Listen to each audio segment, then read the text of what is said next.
Hello friends, welcome to master Jio. आज की video में हम बात करेंगे CEA के मतलब यानी चाइल्ड एजुकेशनल अलाउंस के मतलब। CEA हर कोई सेंट्रल गवर्नमेंट एम्प्लॉय क्लेम कर सकता है, चाहे वो छोटे पोस्ट पे काम कर रहा है या किसी बड़े पोस्ट पे। जैसे क्लास फोर्थ से लेकर किसी भी बड़े पोस्ट का एम्प्लॉय क्लेम कर सकता है। एक सेंट्रल गवर्नमेंट एम्प्लॉय अपने 2 बड़े बच्चों पे CEA क्लेम कर सकता है, लेकिन यहाँ पे कुछ एक्सेप्शनस है। एक्सेप्शन नंबर 1 ये है कि अगर सेकंड बर्थ ट्विन की शक्ल में हुई तो एक सेंट्रल गवर्नमेंट एम्प्लॉय 3 बच्चों के लिए CEA क्लेम कर सकता है, या अगर मल्टीपल बर्थ हुई तो उस सूरत में भी वो 2 से ज़्यादा बच्चों का CEA क्लेम कर सकता है। एक और केस है, अगर फेलियर ऑफ स्टरलाइजेशन की वजह से तीसरी बर्थ हुई तो इस केस में भी हम तीसरे बच्चे का CA क्लेम कर सकते हैं। दूसरा पॉइंट यहाँ पे है अमाउंट ऑफ रियम्बर्समेंट। सरकार हमें एक चाइल्ड के लिए 2250 रुपये पर मंथ CA अलाउंस देती है। ये अलाउंस जो है ये फिक्स्ड है, ये हर किसी एम्प्लॉय के लिए सेम है, चाहे लेवल 1 का एम्प्लॉय हो या लेवल 10 का एम्प्लॉय हो, दोनों के लिए 2250 रुपये पर मंथ आपको CA अलाउंस मिलता है।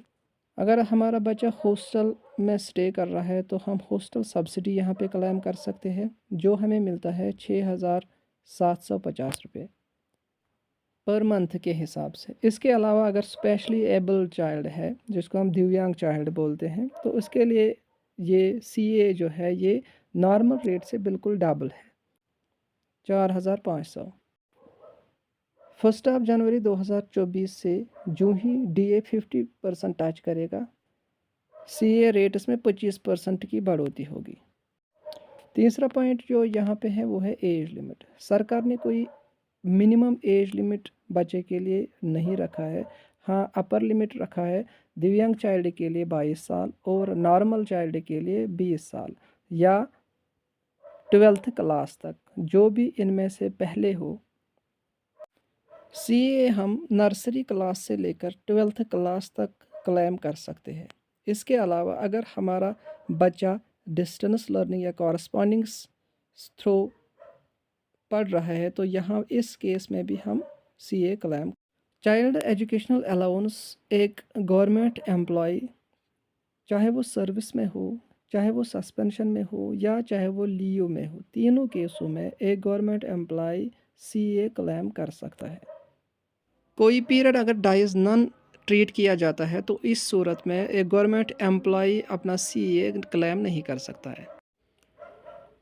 CA और हॉस्टल सब्सिडी को हम एक साथ क्लेम कर सकते हैं। ऐसा नहीं है कि CA को अलग से और हॉस्टल सब्सिडी को फिर अलग से हम क्लेम करें, इन दोनों को हम एक साथ क्लेम।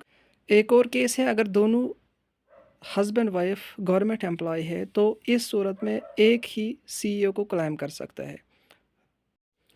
अगर हस्बैंड CA क्लेम करता है तो वाइफ की तरफ से ये एक नॉन ट्रैवल सर्टिफिकेट प्रोड्यूस करेगा।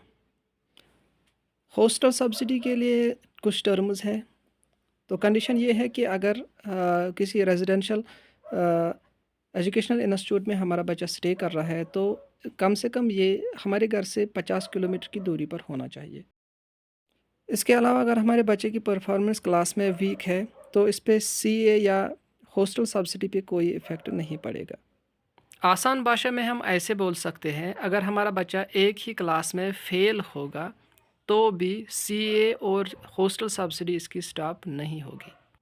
एक और कंडीशन है, अगर हमने बच्चे को किसी दूसरे स्कूल में सेम क्लास में एडमिट किया है पास होने के बावजूद, तो इस सूरत में हम CA को क्लेम नहीं कर सकते। Thank you. तो ये था CA के मतलब कुछ डिटेल्स। अगर वीडियो अच्छी लगी हो तो वीडियो को लाइक और चैनल को सब्सक्राइब करना ना भूलिए। Thank you.